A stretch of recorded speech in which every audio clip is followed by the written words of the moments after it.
Every adventure begins with a single step, or in this case, the touch of a button. When you create a Minecraft world, you are in a sense doing both of these things. Now, let's be honest. Minecraft needs no introduction. It's been played by millions worldwide, and has been a big influence on many people in the world of video games and creativity. In a sense, it's the Lego for the rising tech generations. Minecraft has endless possibilities and countless things to do each and every day, and for many it's a great way to feel satisfaction. Whether you play with friends or all alone, whether you enjoy mining, farming, building or fishing, this video is for you.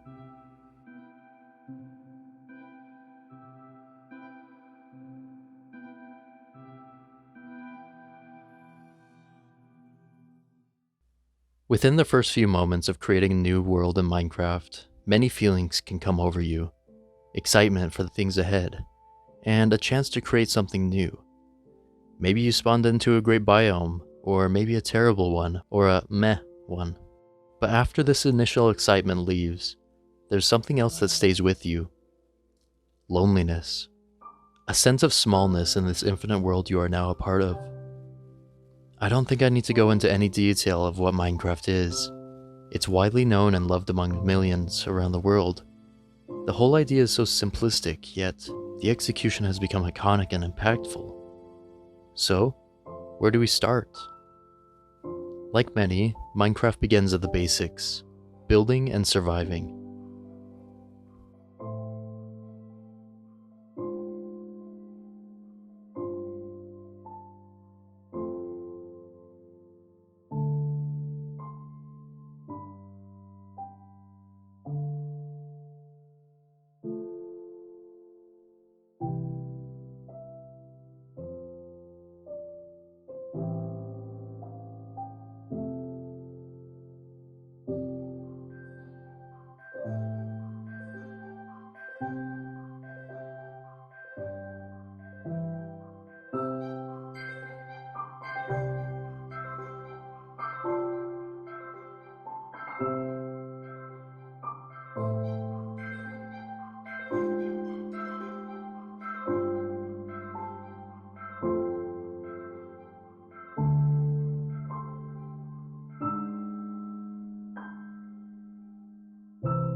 After creating your first home, setting down that bed and crafting table, these actions mark the beginning of one's journey into the vast unknown, the infinite world which is now in front of you.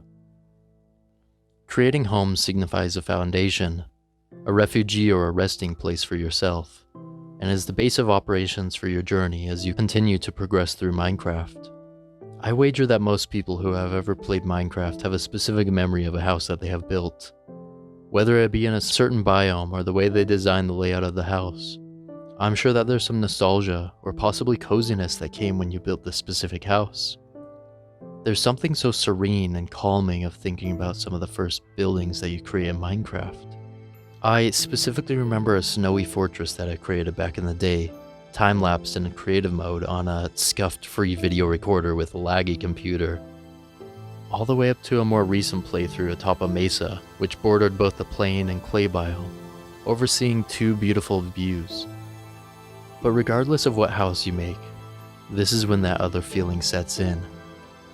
Loneliness. Minecraft was first and foremost a single-player mode. Multiplayer and other arcade games came later, but the sole purpose of Minecraft when it first began was a single-player experience. What I think caught my interest most about how Minecraft uses the sense of loneliness to its advantage is when you first begin the game. When you begin a world and establish that first house, I like to start exploring around me and getting a lay of the land. As I'm exploring, going through trees and caves all around, there comes a sort of existentialism into my playthrough. That loneliness kicks in.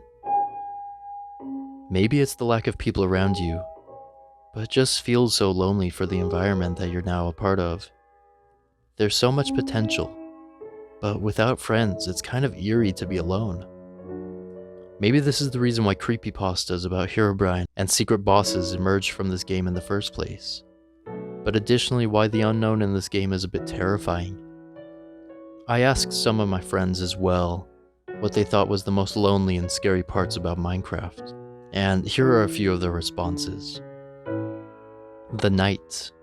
Unknown monsters around you while you hide away in a house, or even crevices of the environment.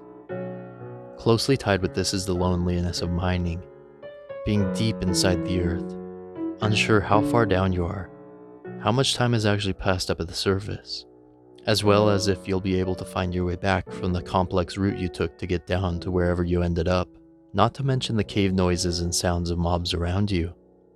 Bringing this even further is the addition of the deep dark, the fear and isolation that you feel being around the warden, and the timid exploration that you have to attempt.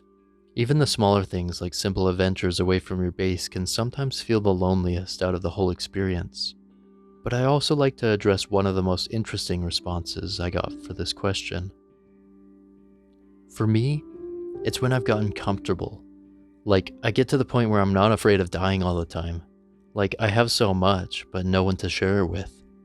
Others, when I asked the question, talked about the different biomes in Minecraft. The End is a great example of mixing that sadness and loneliness together to create the End cities. Not only do the End cities have somber music, but they feel distant, desolate, and abandoned from any human life. I too have similar feelings about the Nether, with, granted, many more enemies and mobs, but that same sense of smallness and vulnerability which comes in the form of exploration amongst the lava and enemies. Even the idea of losing items can bring a sense of vulnerability and loneliness to your playthrough, especially when you have no clue where you lost your items, or how long it will take for you to find them again. All these characteristics combine to make a powerful experience in Minecraft, and I think most players would tend to agree that there are points of loneliness in their playthroughs. I think this is why companionship is so much sought out in this game. Dogs and cats and other friends along the way to help ease the feeling of being alone. And which is why multiplayer modes are really fun and exciting to have people journey alongside with. I don't know if this is just me, but the infinite nature of this game sometimes spooks me a little bit. Sure, there's objectives and a lot to do, but also seems too open. Too many options to explore with no end in sight. This isn't to say it's a bad thing. Rather, I think this is what makes this game popular in the first place, and why it is still by far one of the best-selling video games of all time. But for me, the vastness can sometimes become a little too much at times, and what I like to phrase as, when the Minecraft music hits. When you're exploring, caving, or doing any activity imaginable, the very soft, faint tune of one of Minecraft's soundtracks hits its first chords. This sound is what defines Minecraft for me. It has become interwoven with the game itself, and brings so much more detail and feeling into your adventure. The reason why I think this is used so powerfully is that there is no way to start or stop the music. It comes on at random times, never up to the player to decide when or where to start, and which is why I think it becomes special in those moments to really leave a lasting impression and impact on us, the player. But I digress. The feeling that the music gives brings peace, nostalgia, but also a little bit of loneliness along with it as well. Go to any Minecraft music comment section or even tracks where they slow down the music, and I can almost guarantee that there will be comments talking about how the music makes them a bit sad, thinking about simpler times as a child. And these soundtracks, I think, are one of the biggest reasons that Minecraft feels lonely at times. They are so masterfully well done that it creates an impactful experience when listening to them. But I think what makes Minecraft the loneliest at times is not only the gameplay mechanics, but an introspection on the life that many of us were living at the time of its release. I remember being in middle school when the buzz about this new block world finally reached me. At lunchtime, I remember going to the school library and seeing kids gathered around playing a free version of the game. What I thought seemed weird and strange gameplay soon devolved into a love for the mechanics, as well as the peace that can be found in the quiet, simple moments of the game. I mentioned introspection, and I feel like this perfectly sums up the expressions that I'm talking about when I think of this game. Specifically, I remember one playthrough exploring at night and finally reaching a large snowy mountain. As the snowflake particles fell around me, I gazed out into the landscape below. The simple melody of the Minecraft music made me forget where I was for a moment. There was that loneliness that I've been mentioning throughout this discussion, but there was also another feeling that persisted even after the music stopped and I continued my journey. A sense of peace, a rest from the storm. And although I don't think I did a perfect job at summing up how this feeling affected me, I'd like to think I was able to share just a sliver of the experience that Minecraft offers. Not only from a gameplay standpoint, but also an emotional one, and the impact that the feeling of loneliness can offer.